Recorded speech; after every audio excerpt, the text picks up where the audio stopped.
Trade war between the world's two biggest economies has escalated after China hit back against the introduction of tariffs by the US with measures on its own. Beijing has set out to target specific American goods with retaliatory taxes, among other measures following the blanket 10% tariff introduced by President Donald Trump on all Chinese imports to the US. Trump has said he plans to speak to Chinese President Xi Jinping, so a deal yet be struck. But if China proceeds with its response on 10th of February as planned, what could be the impact?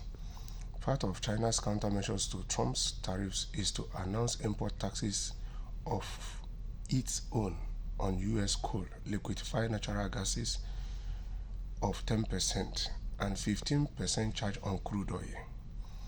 The response from Beijing means companies wanting to import fossil fuels from the US would have to pay the tax in order to do so.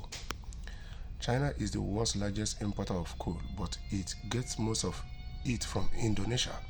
So that is to say that China has Indonesia to do business with, and Indonesia is one of the countries in the BRICS alliance that equally have decided to ditch the US dollar to do business in their rupiah, their local currency.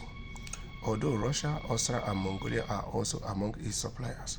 So he even tells you that China equally have Russia and Australia and Mongolia to supply them coal.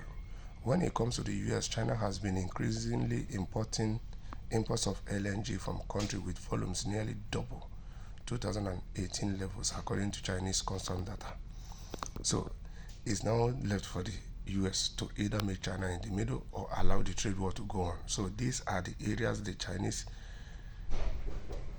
tariffs are going to be hitting the US. Agricultural machinery, pickup trucks and big cars. Google probe. The Chinese authorities have also announced some non-tariff measures, one of which is an anti-monopoly investigation into the US tech giant Google. Calvin Klein added to unreliable entities list. China has added PVH, the American company that owns designer brands Calvin Klein and Tommy Hilfiger, to its so-called unreliable entity. Export controls on rare minerals.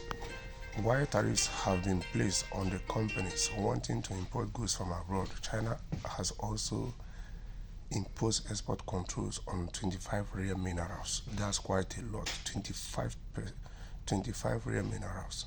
Some of the metals are key components for many electrical products and military equipment. China has mastered the ability to refine such metals and produce almost 90% of global refined output. So it's now left for America to either negotiate with China before that February 10, because if not, on February 10, the Chinese tariffs will be implemented in all these areas that they have specified out. And I'm telling you, the US economy is going to feel it.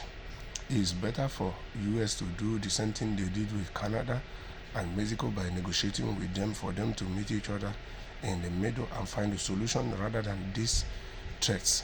Yes, at this point in time, when politicians engage themselves in power tussle or fight for supremacy, it's always the average citizens and the economies that are suffering from it the mostly.